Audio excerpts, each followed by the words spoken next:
Hello friends, welcome back to my YouTube channel. तो चलिए आइए अब हम जल्दी से नावल का पार्ट नंबर 20 स्टार्ट करते हैं। और अगर वीडियो अच्छी लगे तो लाइक और शेयर जरूर कीजिएगा। वाह क्या बात है, सब लड़कियां ही मुंह थोकर बैठी हुई हैं। अम्मल, राबेर, सीरत, हरम और हरम ने अंजल को भी जबरदस्ती साथ लगाया हुआ था। सभी पार्लर वाली से अपना फेशियल करवाने में मसरूफ थे।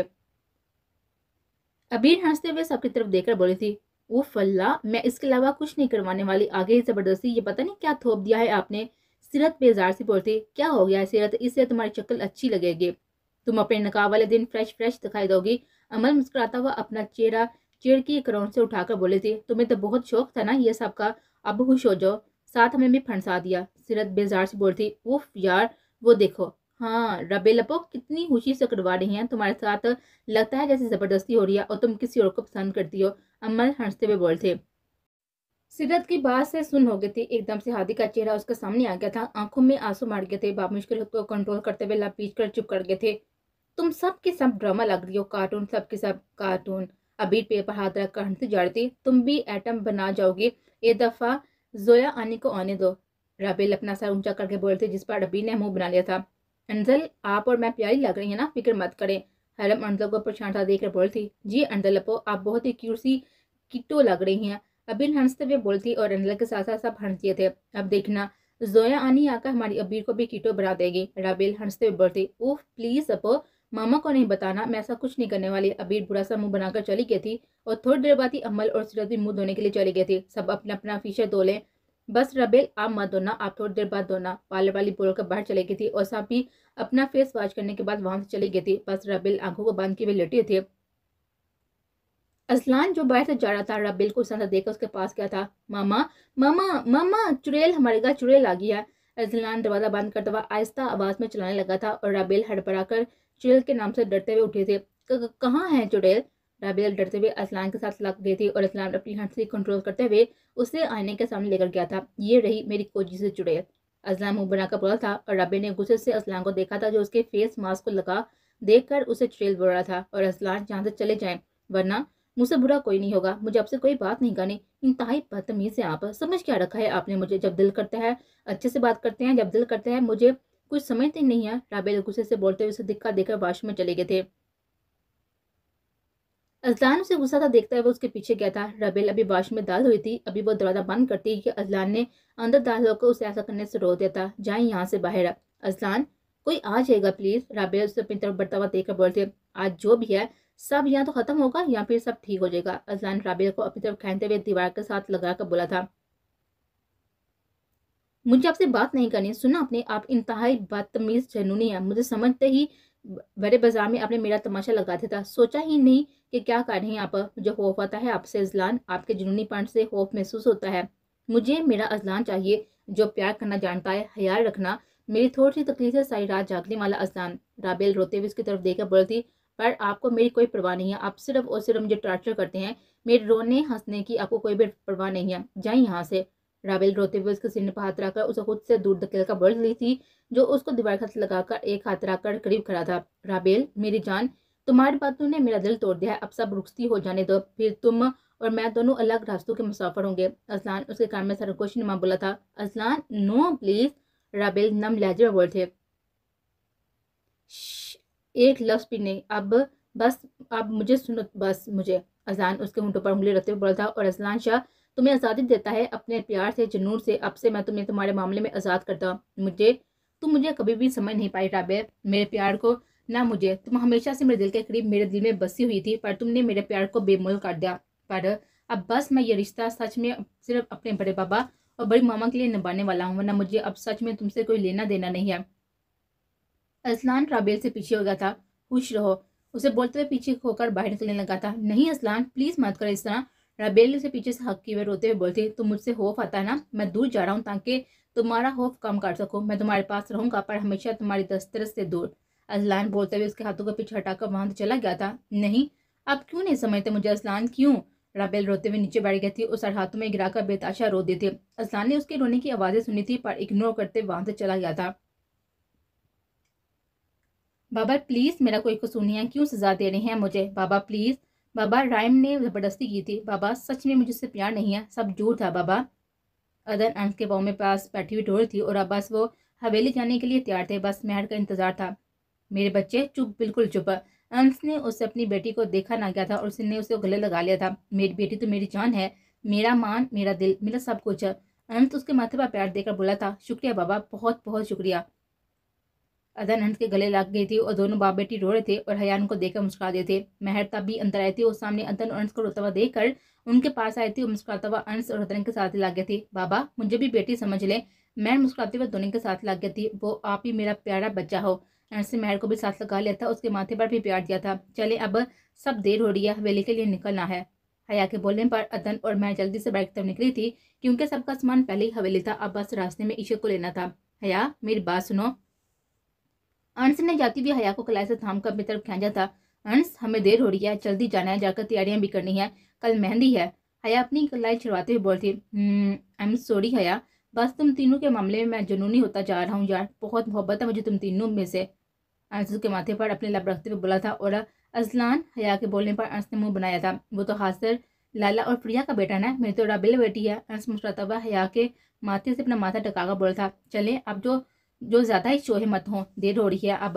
हया अंश को पीछा करते बाहर की तरफ निकलने लगी थी और अंश भी मुस्कुराता हुआ उसका हाथ थाम कर बाहर निकल गया था। रास्ते में ईश्वर को भी साथ लेना है, हया अंश की तरफ देता हुआ बोलती, ओके मेरी जान, ले लेंगे। वैसे आदल अंकल और नरीन आंटी कब बाड़े हैं हवेली? अंश हया के साथ चलते हुए बोला था, मामा और अंकल परसों आ जाएंगे सारे, क्योंकि री और सलार आज शाम को आएंगे ना, तो फिर वो कल हवेली आ जाएंगे। हया और वो सब गाड़ी में सवार हो गए थे, तो हया ने अंश की तरफ देता हुआ बोले थे, बड़ी मामा मजा आएगा ना, बहुत ज्यादा मजा।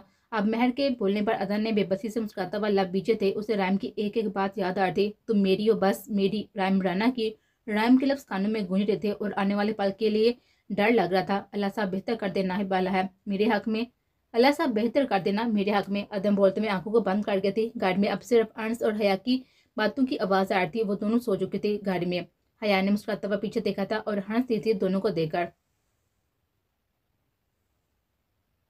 सबके सब तैयारियों में मसरूफ थे। परिजार, मेरे कपड़े किधर हैं? मैंने बोला था ना कि अंकल देना, मैंने बोला था ना कि निकाल देना और इनको इस्त्री करवा देना। और एक तुम हो सुस्त मजाज, हमेशा की तरह लापरवाह। आली कमरे में आकर परी से बोला था, जो कि मदद से नींद लेने में मसरूफ थे। आली, क्या करूं, नींद आके जो जान ही छोड़ती मेरी, आती ही है बहुत। परी अंगड़ाई लेते हुए बेड से उठकर बैठी थी, जहां पर आली अलमारी खोलकर साड़ी अलमारी को उल्ट काट चुका था। आली, क्या कर दिया है? साड़ी अलमारी खराब कर दिया आपने। परी गुस्से से कमर पर हाथ रखकर बोलते, तो तुम्हें कौन बोलता है कि काम टाइम से मत करो? अली भी गुस्से से पीछे मुड़कर उसको देखते हुए बोला था, अली जस्ट को, मैं करती हूँ ना। परी अली को पीछे करते हुए उसके कपड़े निकाल कर उसके आगे रखते हुए बोलती और अब सारी अलमारी ठीक करने लगी थी। जानम सॉरी। अली परी को खींच कर अपने सामने करते हुए बोला था, I am so so sorry Ali. परी के गाल पर लब रखते हुए अपने साथ लगाकर बोला था, कोई बात नहीं। परी मुस्कुराता हुआ बोलती और अली उसको देख रहा था, जिसकी आंखें उसे हमेशा से एक दुख से बड़ी मिलती थी। मिल जाएगी हमारी जोहा, एक दिन जरूर मिल जाएगी, मुझे अल्लाह पर भरोसा है। उसकी शादी भी हम धूमधाम से करेंगे। अली परी की नाक से अपनी नाक मिस करता हुआ बोला था, इंशाल्लाह। अली, मुझे भी अल्लाह की ज़्यादा यकीन है। परी मुस्कुरा दी थी। चले अब जो जो कपड़े निकाले हैं ना बता दे, मैं निकाल दूंगी, ताकि शादी में आप और मुझे टेंशन ना हो, और मैं इस्त्री करा दूंगी। परी बोलते हुए फिर से अलमारी में घुस गई थी और फिर दोनों कपड़े निकालने में बिजी हो चुके थे। सब हवेली पहुंच चुके थे। हिबा भी वाजिब के साथ आई हुई थी। वाजिब भी आज ही वापस आया था। लड़कियां मेहंदी लगा रही थी और लड़के सब शादी की तकरीब के लिए बाहर का काम संभाले हुए थे। अदन अपो, रात को मेहंदी है आपकी और आप अभी तक ऐसी ही बैठी हुई हैं यार, जल्दी तैयार करें ना, आप रह गई हैं। इसलिए आज आपका टाइम, पार्लर का टाइम है, आप वहीं से मेहंदी लगवाकर फेशियल करवाकर तैयार होकर आएंगे और आपको, और फिर ड्राइवर वापस घर ले आएगा। बाहर से सीरत अंदर आकर बोलती, मेरा मूड नहीं है, दिल बेचैन सा है सीरत, जैसे कुछ गलत हो जाएगा। मैं नहीं जा रही, बस मेहंदी लगवा लूंगी, प्लीज तुम ना करो ना। बड़ी मम्मा को अदन से, प्लीज तुम ना कर दो ना बड़ी मामा को। अदन बोलते हुए वापस लेट गई थी। अदन अप्पो, ये रही आपकी शॉपिंग बैग और ये मैंने लेकर नीचे गाड़ी में रख कर आऊंगी। अब आप भी आ जाएं, क्योंकि आपकी शादी है, किसी दूसरे तीसरे की नहीं है जो आप इनकार कर रही हैं। जल्दी से नीचे आ जाए और मैं जा रही हूँ। पीछे अदन सीरत को आवाजें देती हुई रह गई थी, पर वो जा चुके थे। अल्लाह जी बस रैम को कुछ गलत ना कर दे। अदन सोचते हुए मैंने दुपट्टा लेकर नीचे चली गई थी। आ गया मेरा बच्चा, अलीशा शाह अदन को देता हुआ मुस्कुरा कर बोली थी। और दादी, दिल नहीं गाड़ा मेरा जाने को, पार्लर प्लीज घर में सब मेहंदी लगवा लूंगी ना। अदम बेजार सी अलीशा शाह के साथ लगी हुई बोलती, नहीं बच्चे, आज तुम्हारी मेहंदी है और कल बारात है, तो प्लीज इसके लिए तैयारी कर लो जाकर, शाबाश, टाइम नहीं है तुम्हारा। मेरी बच्ची सबसे प्यारी लगेगी। अलीशा उसके माथे पर प्यार देती हुई बोलती और जो मुस्कुरा कर लेने के बाद सबसे मिलकर बाहर निकल गई थी, जहाँ पर ड्राइवर बाहर उसका इंतजार कर रहा था। राबेल और सीरत दोनों ही मुंह लटका कर बैठी हुई थी। उफ, आप दोनों में से एक की शादी है और एक का निकाह है, और यहाँ देखो दोनों मनहूस की तरह शक्ल बनाकर बैठी हुई हैं। अबीर कमरे में आकर दोनों को देखता हुआ बोलती, अबीर तुम मनहूस होगी, तमीज तो तुम्हें छू कभी नहीं गुजरी। अम्मल को देता हुआ बोलते, जो कि बातें करते हुए कमरे का चक्कर लगा रहे थे। चलें, आप सब अपने कपड़े उठाकर बड़े रूम में आ जाए, पार्लर वाली आ चुकी है सबको तैयार करने के लिए। हरम, इशल और अंजल आई हुई थी और हरम सबसे बोली थी, इशल तुम्हारे कपड़े मेरे रूम में है, अलमारी में जाओ यार, वहां से लेकर बड़े रूम में आ जाना, हम वहीं पर हैं। हरम बोलते हुए अंजल के साथ ही चली गई थी और इशल सर हिलाकर हरम के रूम की तरफ बढ़ गई थी। आप सभी तशरीफ फरमा ले। और रबेल आपी, आप तो आज चमेली का पीला फूल लगने वाली हैं, आपके लिए स्पेशल असलान लाना ने एक बहुत ही प्यारा सा पाँव को छूता हुआ फ्रॉक लाया है, आप देखेंगी तो दंग रह जाएंगी। कसम से मैंने देखा तो सोचा काश मैं आपकी जगह पर होती और असलान लाला जैसा बंदी मिलता, पर अपनी किस्मत शायद सड़ी शक्ल वाला पल्ले पड़ गया है। अबीर मुंह बनाकर बोलते, अबीर अपनी जुबान ज्यादा मत चलाया करो, बड़ा है तुमसे और तुम इतनी बदतमीज करती हो उससे, और तुम्हें जरा भी शर्म नहीं आती। इतना अच्छा है शाजल। राबेल अबीर गुस्सा करता हुआ बोली थी। सॉरी राबेल अपो। अबीर कान पकाकर उसके गले लग गए थे और बैठ से गुजरते हुए शाहजहां ने अबीर की बातें सुनकर अपने लब पीछे थे और गुस्से से वहां से चला गया था। चलो सब चलते हैं अपने कपड़े लेकर। अबीर और राबेल वहां से चली गई थी और अमल अपने कपड़े अलमारी से निकालने के लिए अलमारी की तरफ बढ़ी थी और अपना मतलबा ड्रेस निकाल कर मुड़ी ही थी कि उसके बिल्कुल सामने अमान खड़ा था। आज इतने दिन बाद अमान उसके सामने था। कैसी हो अमल? मान उसके हाथ से ड्रेस लेकर सर पर पड़ी हुई चेयर पर फेंकते हुए बोला था। अमल बिना कोई जवाब दिए ड्रेस को उठाकर जाने लगी थी और अमान ने उसका हाथ पकड़कर उसे अलमारी के साथ ही पिन कर दिया था। मैंने कुछ पूछा है तुमसे मिसेस अमान शाह? उसे अलमारी के साथ लगाए हुए एक हाथ उसके दाईं तरफ और एक हाथ उसका गाल से लाते हुए बोला था। मैं आपको जवाब नहीं देना चाहती, इसलिए जाने दे मुझे। अमल उसके हाथ को अपने चेयर से झटकते हुए बोलती, ओके चली जाना, बात तो सुन लो। अमान मुस्कुराता हुआ उसके कान में सरगोशी नुमा बोलते हुए उसके कान की लो को अपने दांतों से काट चुका था। अमल उसकी इस हरकत से काम कर रह गए थे और उसे खुद से दूर करना चाहता पर कर नहीं पाए थे। तू मुझे खुद से दूर नहीं काट सकती मिसेस अमान शाह। वो आप उसकी गर्दन में मुंह छुपाए हुए बोल रहा था। अमल को उसकी सांसों की तपश से अपनी गर्दन सुलगती हुई महसूस हो रही। प्लीज अमान जल्दी जाए ना, मुझे जाना है। अमल उसके खौफ से अपना हल्क तार करते हुए बोलती, मैं अपने फ्लैट में शिफ्ट हो रहा हूँ तो उसके लिए मुझे एक काम वाली की जरूरत है जो मेरे काम करे और मेरा ख्याल रखे। सो मैंने सोचा कि काम वाली पर पैसे क्यों खर्च करूँ जब एक अदद बीवी मौजूद है। सो मैंने मामा से नका बोल दिया था, तो कहना यह था कि मैं इनकार नहीं सुनूंगा, इसलिए खुद को तैयार कर लो। अमान उसकी आंखों में देता हुआ उसके होंठों पर अपनी उंगली फेरते हुए बोला था। अमल को उसके लफ्जों से तस्दील महसूस हुई थी। उसने पानी भरी हुई आंखों से उसकी तरफ देखा था और उसकी उंगली अपने होंठों को छूती महसूस करके खौफ से उसका हाथ झटकना चाहता, पर अमान उसकी हरकत से वाकफ था, इसलिए उसको मौका दिए बिना ही उसके होंठों पर झुक गया था। मेरी जान, रोना नहीं है, बस हाँ कर देना, वरना इस रात को तुम भूली तो नहीं होगी ना। इनकार की सूरत में इस तरह की बहुत सारी रातें तुम्हारे मुंतजिर होंगे। अम्मान उसके होंठों को आजादी बख्शते हुए अमल से बोला था, जो उसके साथ लगी हुई गहरे गहरे सांस ले रही थी। अमान प्लीज मेरी स्टडी तो कंप्लीट होने दे। अमल गहरे गहरे सांस लेती हुई अमान की शिर को मुट्ठी में दबोचे बोल रही थी, मैं कंप्लीट करवा लूंगा तुम्हारी स्टडी भी, तुम बस तैयार कर लो खुद को। मैं ना नहीं सुनूंगा, इनकार की सूरत में सजा के लिए तैयार रहना। वो अमल को बाल से दबोच कर उसका चेहरा अपने चेहरे के करीब करते हुए सख्त लहजे में बोलकर उसे छोड़कर वहां से चला गया था। अमल रोते हुए नीचे बढ़ गई थी, अपने चेहरे पर हाथ रखकर सिसक उठी थी। काश मैं आपको दुआ में ना मांगती अमान, तो मेरे साथ इस तरह ना करते। अमल रोते हुए अपना चेहरा अपने हाथों में छुपा गई थी और फिर कितनी देर रोने के बाद उठी थी और मुंह हाथ धोकर फ्रेश होती हुई बड़े रूम में चले गए थे।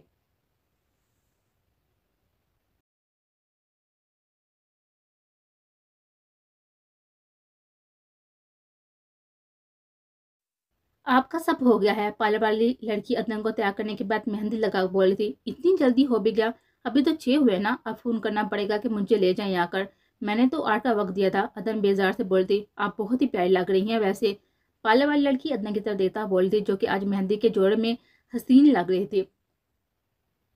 लाल वेलवेट की कुर्ती के साथ ही सतरंगी लहंगा पहने, सर पर बालों का हेयर स्टाइल बनाकर, जालीदार दुपट्टा सेट किए हुए, माथे पर फूलों का टीका, कानों में बहुलों के अवेजे पहनकर आसमान से उतरी हुई कोई बड़ी मालूम हो रही थी। अल्लाह जी बस राइम कुछ भी गलत ना कर दे, ऐसा सोचते हुए अपने हाथों को देख रही थी, जो कि मेहंदी लगने के बाद बहुत ही खूबसूरत लग रहे थे।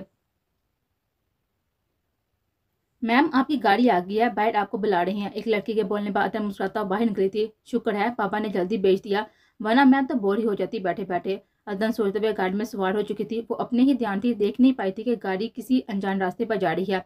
गाड़ी के रुकने से अदन ने सामने देखा तो हैरान रह गई थी। ये कहाँ लेकर आए हैं मुझे? मुझे अभी के अभी घर जाना है, अदन चीखी थी। पर तब ही किसी ने गाड़ी का दरवाजा खोलते हुए उसे बाजू से पकड़कर बाहर निकला था। तुम क्यों लेकर आए हो मुझे यहाँ? अदन होप से उसकी तरफ देखता हुआ बोलती, जिसके चेहरे पर मुस्कान थी। तुम्हें अपना बनाने के लिए, माई लाइफ। रैम चेहरे पर मुस्कुराहट लिए उसकी तरफ देता हुआ बोला था, जिसका चेहरा होप से जर्द पड़ रहा था। नहीं रैम, मुझे घर जाने दो। मेरी मेहंदी या आई साहब इंतजार कर रही हैं, प्लीज रैम। अदन ने होप से उसे पीछे होना चाहता, जिसको रैम की गिरफ्त ने नामुमकिन बना दिया था। चली जाना, पहले हमारा निकाह होगा, फिर तुम चली जाना। कल ऑफिशियली तुम्हें अपना दुल्हन बनाकर तुम्हारी घर से लेने आऊंगा, पर पहले अभी तुम्हें अपना बना लो। रैम उसके सजे सजे हुए रूप को देखता हुआ बोला था, वैसे बहुत ही खूबसूरत लग रही हो, और मेहंदी भी तुम्हारी बहुत ही खूबसूरत है। ये देखो मेरा नाम कितना प्यारा लग रहा है तुम्हारे हाथ पर। तुम्हारे नाम के साथ रैम उसका हाथ पकड़कर उसके सामने करते हुआ अपने नाम पर उंगली रखा बोला था, जिसे अदन देखते हुए हैरान रह गए थे। ये तुमने करवाए कब? अदन हैरान होते हुए अपनी मेहंदी में छुपे पेड़ नाम के साथ ही रैम का नाम देखकर हैरत से इसको देख रहे थे। हाँ हाँ हाँ, उसे छोड़ो, चलो अंदर, मौलवी का इंतजार कर रहा है, हमारा निकाह है। रैम उसके चेहरे पर हाथ रख कर उसकी आंखों में देता हुआ बोला था, जहाँ पर आज ग्लासेस नहीं थी, उसकी बड़ों आंखें आंसू से भरे हुए थे। रैम प्लीज नहीं, छोड़ दो मुझे, मुझे घर जाना है। अदन रोता हुआ अपना हाथ छुड़ाते हुए बोल रही थी, और रैम उसे खींचते हुए लॉन्च में लेकर आया था, जहाँ पर रैम के 5 दोस्त थे, जिनमें 2 लड़कियां और 3 लड़के थे, और मौलवी बैठा हुआ था। रैम प्लीज नहीं, मुझे घर जाना है, छोड़ दो मुझे। अदन चीखी थी, और रैम ने उसे कमर से पकड़कर खुद के करीब किया था। निकाह होने लगा है हमारा, और मैं ना नहीं सुनूंगा, और वरना अंजाम की जिम्मेदारी तुम पर होगी। रैम एक एक लफ्ज चिपका कर बोला था। नो, कभी भी नहीं। सुना तुमने, मुझे तुमसे ना प्यार है और ना ही तुम्हें कोई दिलचस्पी। अदन सीने पर हाथ रखकर उसे खुद से दूर धकेलते हुए बोलते, नहीं करना मुझे निकाह, कभी भी नहीं। मुझे घर जाना है। रैम प्लीज, मैं तुम्हारे आगे हाथ जोड़ता हूँ, मेरे माँ बाप की इज्जत का सवाल है, प्लीज। वो उसे अपने दोनों हाथ छुपाते हुए बोल रही थी, और रैम ने उसे दोनों बाजू से थाम कर रखा हुआ था। तुम मेरी हो, सिर्फ मेरी। सुना तुमने, निकाह होगा अभी के अभी, वरना मैं सब कुछ तबाह कर दूंगा। रैम गुस्से से उसे दोनों बाजू थाम कर झंझोड़ कर बोला था। रैम के सब दोस्त भी खड़े होकर इन दोनों को देख रहे थे। रैम क्यों कर रही हो जबरदस्ती? वो नहीं चाहती तो मत करो ना उसके साथ। रैम का दोस्त सिमिर रैम के कंधे पर हाथ रखा बोला था, जस्ट शट अप, दूर रहो हमारे मामले से। रैम उसे घूरते हुए अदन का हाथ थाम कर उसे जबरदस्ती ऊपर लेकर गया था रूम में। ये पागल हो चुका है क्या? मुझे लगा अदन राजी है, पर वो तो निकाह नहीं करना चाहती, उसको समझाओ यार। जमील उसको देता हुआ बोला था, पागल हो गए हो? रैम को देखा नहीं है कि क्या किस तरह से जुनूनी हो चुका है वो? हम तो कोई भी नहीं कर रहे बात इससे। सभी बैठ गए थे, और जमील परेशान था ऊपर देखने लगा था, जहाँ पर रैम अभी भी अदन को लेकर गया था। रैम प्लीज मेरी हाथ को देखो, मुझे नहीं करना निकाह, मैं मर जाऊंगी, मुझे रुस्वा मत करो। अदन रोते हुए जमीन पर बैठ गई थी, और रैम ने देखा था कि मेहंदी के कपड़ों में बेहद हसीन लग रही थी। रैम बेगुस्सा उसको देख रहा था। वो अदन के पास उसके कदमों में बैठ गया था। मेरी जान, तुम सिर्फ मेरी हो, बस चूं चां किए बगैर हाँ कर देना, वरना मुझे कोई इतराज नहीं है तुम्हें निकाह के बगैर भी अपने पास रखने में। रैम उसका चेहरा अपने दोनों हाथों में थाम कर उसकी तरफ मुस्कुराता हुआ देख रहा था। अदन की आंखें उसकी बात से खौफ से फैल के थे। उसने गुस्से से उसका हाथ झटका था। तुम्हारी 2 दिन की अट्रैक्शन के लिए मैं खुद को तुम्हारे नाम कर दूं? मेरी इज्जत, मेरे माँ बाप की इज्जत तुम्हारी मोहब्बत के आगे कुछ नहीं है। वो चाहिए थे, ये मोहब्बत नहीं है, बस तुम्हारा बचपना और अट्रैक्शन है। मोहब्बत ऐसी नहीं होती रैम। वो बोलते हुए मेहंदी लगे हाथों में सर ढककर रो देते। तुम्हें आज भी लगता है कि ये बचपना है मेरा? 4 साल से पागल हो रहा हूँ तुम्हारे पीछे, पल पल मर रहा हूँ मैं तुम्हारे लिए, और तुम्हें ये मेरी मोहब्बत नहीं लगती? सिर्फ 2 साल बड़ी हो तुम मुझसे, कोई 50 साल नहीं। रैम उसे कंधे से थाम कर उसकी आंखों में देता हुआ बोला था, मोहब्बत जबरदस्ती हासिल नहीं की जाती रैम। तुमने हमेशा मुझे टॉर्चर किया है, बस पल पल अजियत दी है मुझे। तुम्हारी इस बचपने की वजह से मैंने पल पल अजियत का शिकार हुई हूँ, और इसके लिए सोचना भी मत कि मैं तुमसे निकाह करूंगी। अदन गुस्से से उसे दिखा देते हुए पीछे जाकर खड़ी हो गए थे। डैमिट, ये बचपना नहीं है, मैं इश्क करता हूँ तुमसे, पल पल तुम्हारे प्यार के लिए मरा हूँ, सिर्फ तुम्हें वक्त दिया कि तुम संभाल जाओगी, पर तुमने मुझे ठुकरा दिया। रैम राना को रैम चीख रहा था, और साथ साथ सारे कमरे की चीजें उठा उठा कर फेंक रहा था। अदन होप से सर पर खड़ी भी थर थर कांप रही थी। उसे रैम के जुनूनीपन से खौफ महसूस हो रहा था, और शोर की आवाज सुनकर रैम के दोस्त ऊपर आए थे। रैम को हर चीज तोड़ता हुआ देखकर उसे पकड़ने के लिए उसके पास गए थे। सारा और राबिया सर पर खड़ी सब चुपचाप देख रहे थे। Just shut up Rayam, Jameel Rayam को चीखकर बोला था, दफा हो जाओ तुम सबके साथ, 10 मिनट बाद मौलवी को भेज देना हमारे निकाह के लिए, जाओ सबके सब। रैम अदन की तरफ देखता हुआ चीखकर जमील से बोला था, और जमील ने रोती हुई अदन को देखा था, जो कि दीवार पर लगी होप से काम कर रही थी और रो रही थी। एक नजर उसे और रैम को देखने के बाद वहां से चले गए थे। मेरी एक बात सुनो, 10 मिनट बाद मौलवी आएगा। अगर तुमने निकाह के लिए हाँ नहीं की तो तुम्हारी कसम आज वो होगा जो तुमने कभी भी नहीं सोचा। सारी जिंदगी तुम यहाँ से जा नहीं पाओगी। होना तुम्हें मेरा ही है। अगर निकाह कर लोगी तो कल तुम्हारे माँ बाप की इज्जत को आंच नहीं आने दूंगा। इनकार की सूरत में कल तुम्हारी शादी होगी मेरे साथ ही, पर सारे गाँव में तुम्हारे खानदान की इज्जत नीलाम हो जाएगी। राय अदन के दोनों तरफ में दीवार पर हाथ रखकर जुनूनी अंदाज में उड़ाया था और रायम के लफ्जों से अदन की जान निकल गई थी। उसकी आंखों में उसके अल्फाज की सच्चाई दे चुकी थी। सारा को अंदर भेजो। रायम रोते हुए अदन को देता हुआ फोन पर बोला था। और सारा, उसके साथ बैठो, अभी मौलवी आने वाला है, उसका दुपट्टा ठीक कर दो। रायम रोते हुए अदन उसकी तरफ देखता हुआ बोला था, जिसका दुपट्टा डल का कंधों पर आ गया था। प्लीज रायम, बाबा की खातिर मत करो ऐसा। अदन ने रोते हुए एक आखिरी दफा उसकी तरफ देखता हुआ इल्तिजाई लहजे में कहा था। No means no. Adan Rayam गुस्से से उसे घूरकर बाहर की तरफ निकल गया था। प्लीज आप मना करना, उसे मत करें ऐसा। रोती हुई अदन को सारा ने अपने साथ लगा लिया था। ये लें पानी पी लें, सब ठीक हो जाएगा। रायम बहुत अच्छा है, आपको खुश रखेगा। सारा से समझाते हुए उसकी आंसू को साफ करता हुआ बोलती और साथ साथ उसका दुपट्टा ठीक करने लगे थे। मेरे माँ बाप बाबा की इज्जत खराब हो जाएगी। अदन रो देते। कुछ ही देर में अदन ने रोने के बावजूद भी रैम को अपने नकाह में कबूल कर लिया था। नकाह होने के बाद बेताशा रो देती और रैम मुस्कुराता हुआ अंदर कमरे में आया था। सारा, राबिया तुम जाओ। रैम अदन की तरफ देखता हुआ इन दोनों से बोला था। वो अदन की तरफ ही देख रहा था जो कि मेहंदी की ड्रेसेस में प्रिंसेस लग रही थी और आज वो उस प्रिंसेस को अपने नाम काट चुका था। मुबारक हो अदन, बहुत बहुत, आज मैंने तुम्हें अपने नाम का लिया है। रैम उसकी कलाई से खींचते हुए अपने साथ लगा लिया था। उसके कान में सरगोशी नुमा बोला था, आई हेट यू रैम, मुझे तुमसे नफरत है, वो भी बेताशा। वो रोते हुए उसके सीने पर मुक्के मारते हुए बोलती, पर मुझे आज भी इन आंखों से अपने लिए प्यार दिखाई देना है, मेरी सड़ी हुई वाइफ। उसकी नाक दबाकर बोला था, बहुत खूबसूरत लग रही हो और अब तो मेरे नाम ने तुम्हारी खूबसूरती में 4 चांद लगा दिए हैं। रैम अदन की तरफ देता हुआ उसके लजते हुए होंठों पर फोकस करते हुए बोला था। अदन को कुछ भी समझने का मौका दिए बिना उन पर झुक गया था और अपनी पूरी शिद्दत से जुनून उन पर लुटाने लगा। अदन से दूर धकेलने की कोशिश करती, पर रैम एक हाथ उसके कमर पर रखकर दूसरे हाथ से उसके हाथों को पकड़कर कमर के पीछे करते हुए उसे मजामत को हाथ में ना लाते हुए उसे बेबस कर चुका था। और अदन हाथ मारते हुए बस रोई जा रही थी। वो उसकी गिरफ्त में फड़फड़ा रही थी। अपनी पूरी कुव्वत और मोहब्बत फड़फड़ा नहीं पाती। अपनी पूरी मोहब्बत और जुनून निछावर करने के बाद रैम ने अदन को छोड़ा था, जो उसके छोड़ने पर सिसक उठी थी। खौफ से रैम की तरफ देखा था, जिसके चेहरे पर मुस्कुराहट थी। ये सिर्फ एक छोटा सा ट्रेलर था। जितना तुमने मुझे धुतकारा है ना, उसका हिसाब अभी बाकी है। उसके होंठों पर लगे हुए खून को अंगूठे से साफ करता हुआ बोला था। अदन खौफ से उसको देख रही थी, जिससे कमर से थाम कर खड़ा था। चलो घर चलती हैं, आज मेहंदी है हमारी और कल पूरे हक से तुम्हें अपने साथ लेकर जाऊंगा। खुद अंस मामू तुम्हें मेरे साथ भेजेंगे, वो भी अपनी खुशी से। वो अदन को देता हुआ उसके आंसू को साफ करता हुआ बोला था, अभी सारा तुम्हारा हुलिया ठीक कर देगी, फिर चलते हैं हवेली। रैम उसके गाल थपथपा कर बोला था, हेलो अस्सलाम वालेकुम नानो, क्या हुआ है, मुझे कैसे याद कर लिया? अच्छा, तो हादम को आपने अदन को पार्लर से लेके आने के लिए याद किया है? अभी थोड़ी देर तक ले आऊँगा, फिक्र मत करें। रैम फ़ोन की रिंग पर फ़ोन उठाकर बात करते हुए बोला था, नानो की कॉल थी, तुम्हें लेकर आने का बोला है। सारा आती है तो फिर चलते हैं। रैम अदन को रोता हुआ देखकर बाहर निकल गया था और पीछे अदन अपनी बेबसी पर रो देते थे। बाद में साराई उसका हुलिया ठीक करने के बाद उसे अपने साथ नीचे लेकर गई थी और वो किसी बेजान चीज़ की तरह बस रैम के साथ चलती जा रही थी और रैम उसे घर में बिठाकर हवेली के लिए निकल गया था।